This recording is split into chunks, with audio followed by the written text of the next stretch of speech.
அது சட்ட ரீதியாக அதை கேட்க வேண்டும், வெல்ல வேண்டும் தவிர அதற்காக சென்று அவர்களோடு மண்டியிட வேண்டிய தேவையில்லை. அது கர்நாடகத்திற்கு மட்டுமுள்ள அணை அல்ல, தமிழகம் உட்பட பல மாநிலங்களுக்கு உட்பட்ட உரிமை உள்ளது. அனைத்து கட்சி கூட்டத்தை கூட்ட என்ன பயம்னு கேட்கிறார். 3 வருடங்களாக யாரை பார்த்தும் பயப்படாத எங்களுடைய தலைவர் இதுவரை எந்த பயமும் யாரை பார்த்தும் எந்த விதத்திலும் பயந்தது கிடையாது. 3 வருடமா நீங்களும் அதான் பார்த்துட்டு இருக்கீங்க. யாரை பார்த்தும் பயம் இல்லை. நாளைய தினம் மாண்புமிகு முதலமைச்சர் ஒரு அனைத்து கட்சி கூட்டத்தை கூட்டியிருக்கிறார். இது சட்டமன்ற உறுப்பினர்களுக்கு, அது நாடாளுமன்ற உறுப்பினர்களுக்கு, அதே நாட்டு மக்கள் நலன் கருதி அவர்களும் வரணும், வருகவர்கள் இருகரம் கூப்பி வரவேற்கிறோம். இதைதான் நாங்கள் சுட்டிக்காட்டுகிறோம் என்பதை மாண்புமிகு உறுப்பினர்கள் மூலமாக தெரியப்படும்.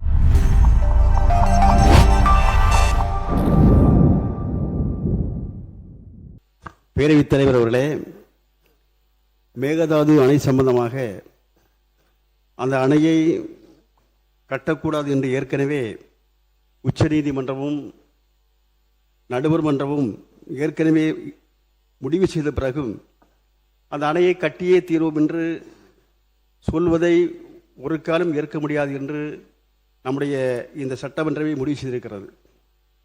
அதே நேரத்தில் நாம் அது சட்ட ரீதியாக அதை கேட்க வேண்டும், வெல்ல வேண்டும் தவிர அதற்காக சென்று அவர்களோடு மண்டியிட வேண்டிய தேவையில்லை.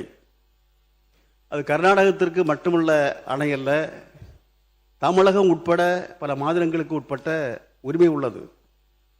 எனவே தமிழகத்துடைய முதலமைச்சர் அங்கே சென்று அவர்களோடு மண்டியிட வேண்டிய தேவை எக்காரணம் கொண்டும் இல்லை.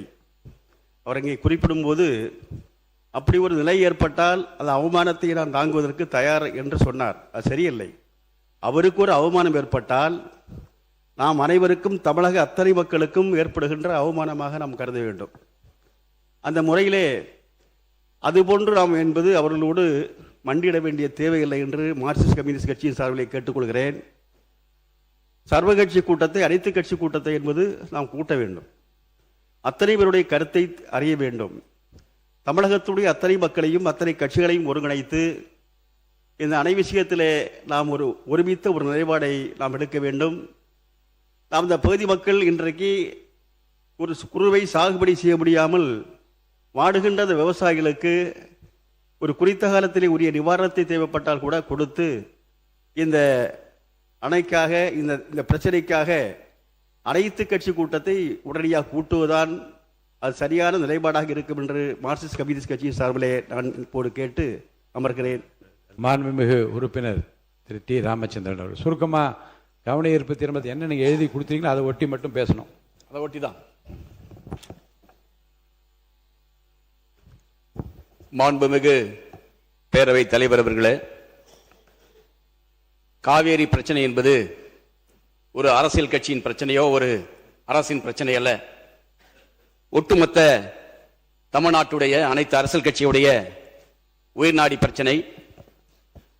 காவேரி பிரச்சனையில் கருத்தியல் ரீதியாக, கொள்கை ரீதியாக மாறுபட்ட கருத்துக்கள் இருந்தாலும் இந்த அவையில் தொடர்ந்து 2014, 2015, 2018, 2022, 2026 காலகட்டங்களிலே காவேரி பிரச்சனைக்காக ஒத்த கருத்தோடு தீர்மானத்தை அனைத்து அரசியல் கட்சிகளும் ஆதரித்திருக்கின்றன.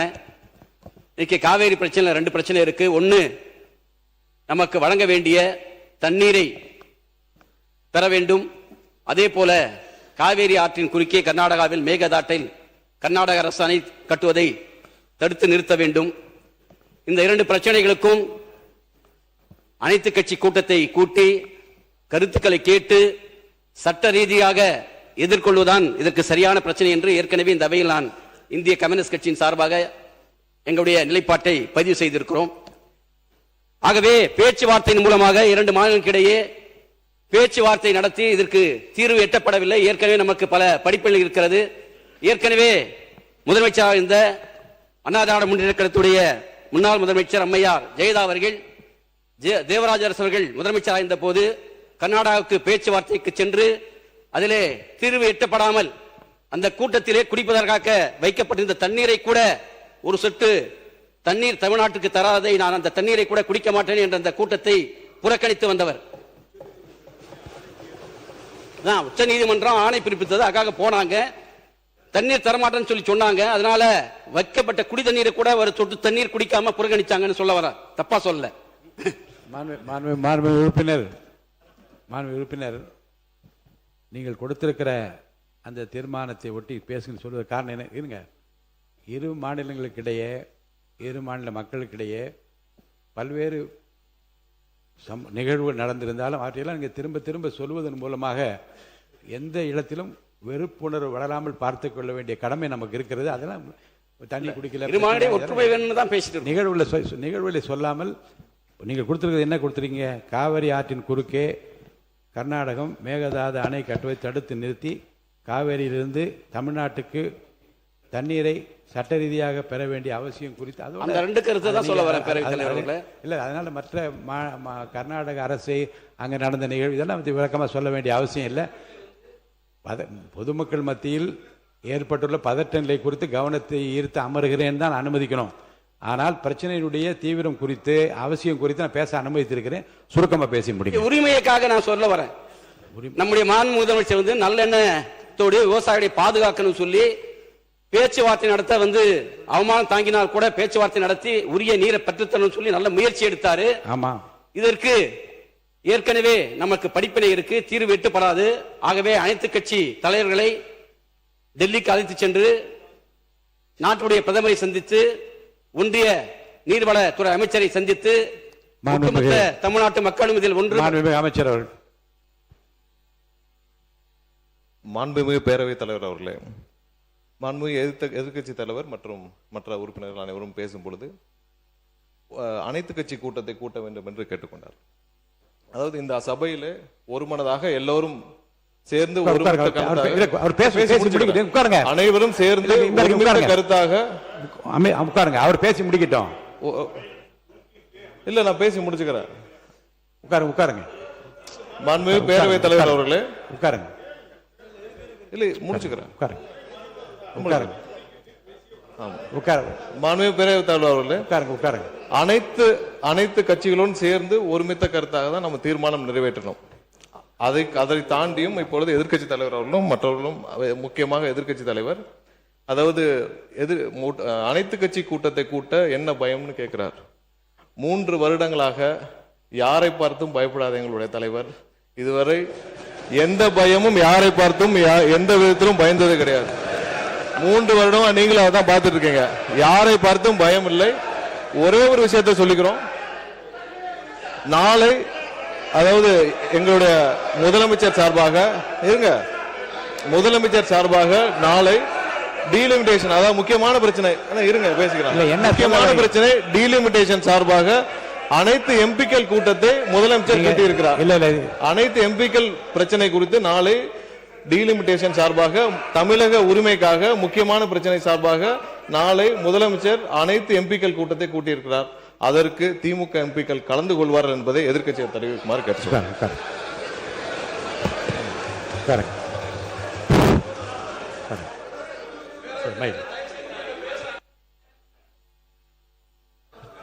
இது இப்போ நம்ம எதை விஷயமா பேசிட்டு இருக்கோம்? நீங்க சொன்னதுனால உங்களுடைய வார்த்தையை மதிச்சு நான் என்ன ஒத்திவைப்பு தீர்மானம் கொடுத்தனோ அதை பத்தி மட்டும் பேசினேன். ஏன் தண்ணி வரல, எப்போ தண்ணி வரணும்னு கேட்குறேன். அனைத்து கட்சி கூட்டத்தை எப்போ கூட்டுவேன்னு கேட்குறேன். பயிர்க்கடன் தள்ளுபடி எப்போ பண்ணுவீங்கன்னு கேட்குறேன். அதுக்கு சம்பந்தமே இல்லாமல் நம்முடைய அமைச்சர் அவர்கள் வேற ஏதோ திசை திருப்ப பார்க்குறாரு. இல்லை, மாண்புமிகு பள்ளிக்கல்வித்துறை அமைச்சர்.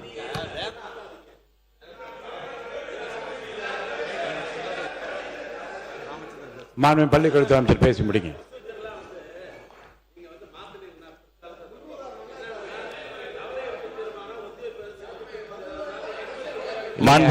இருங்க, ஒரு நிமிஷம் உட்காருங்க.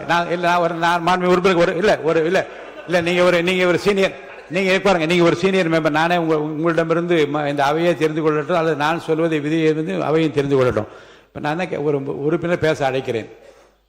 அவர் கூறுகிற கருத்துக்கள் உண்மைக்கு மாறாகவும் தவறான தகவலை தருவதாகவும் அல்லது மக்களுக்கு நன்மை பயக்குவது அளிப்பதிலிருந்து விலகுவதாக இருந்தால் அதை சரி செய்ய வேண்டிய பொறுப்பும் கடமையும் அரசுக்கு இருக்கிறது.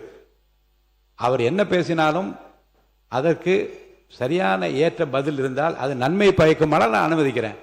இப்போ அவர் மாண்புமிகு சட்டத்துறை அமைச்சர் இருங்க மாண்புமிகு சட்டத்துறை அமைச்சர் ஸ்ட்ரைட்டாக அவர் சொல்ல விரும்புவது என்ன என்றால், அனைத்து கட்சி கூட்டம்னு சொல்கிறீங்க, நாடாளுமன்ற உறுப்பினர்லாம் கூட்டியிருக்காங்க, அதுக்கு நீங்கள்லாம் வரணும்னு கேட்குறாரு.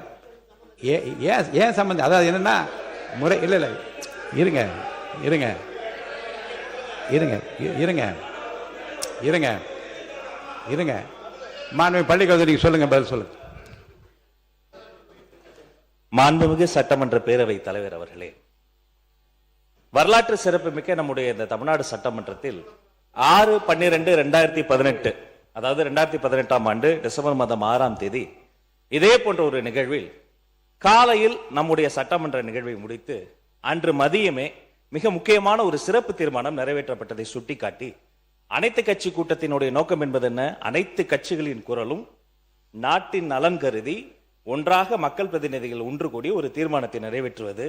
இங்கேயே அனைத்து கட்சியினுடைய பிரதிநிதிகளும் இருக்கிறார்கள். எப்படி 2018 அப்படி ஒரு தீர்மானம் நிறைவேற்றணுமோ அதே போல இப்போதும் கலந்து பேசி ஒரு சிறப்பு தீர்மானம் கூட நிறைவேற்றலாம். அது மட்டுமல்ல, அனைத்து கட்சி கூட்டம் எப்படி தமிழ்நாட்டு நலன் கருதி, தமிழர் நலன் கருதி, விவசாய பெருமக்கள் நலன் கருதி கூட்ட வேண்டும் என்று எதிர்க்கட்சி தோழர்கள் சொல்கிறார்களோ, அதே தமிழ்நாட்டு நலன் கருதி, தமிழர் நலன் கருதி தான் நாளைய தினம் மாண்புமிகு முதலமைச்சர் ஒரு அனைத்து கட்சி கூட்டத்தை கூட்டியிருக்கிறார். இது சட்டமன்ற உறுப்பினர்களுக்கு, அது நாடாளுமன்ற உறுப்பினர்களுக்கு, அதே நாட்டு மக்கள் நலன் கருதி அவர்களும் வரணும், வருகவர்கள் இருகரம் கூப்பி வரவேற்கிறோம். இதைதான் நாங்கள் சுட்டிக்காட்டுகிறோம் என்பதை மாண்புமிகு உறுப்பினர்கள் மூலமாக தெரியப்படும். மாண்புமிகு திரு ராமச்சந்திரன், மாண்புமிகு உறுப்பினர் ராமச்சந்திரன் அவர் பேசுங்க.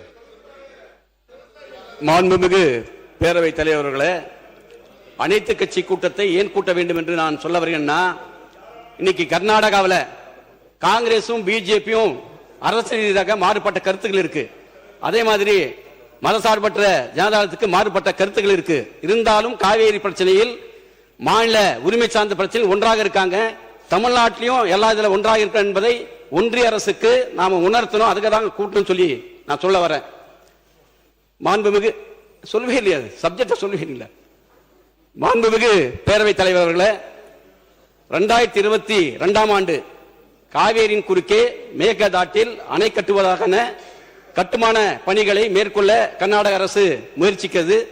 அப்போது 2022 தென்னிந்திய பசுமை ஆணையம் அதுக்கு தடை விதிக்கிறாங்க.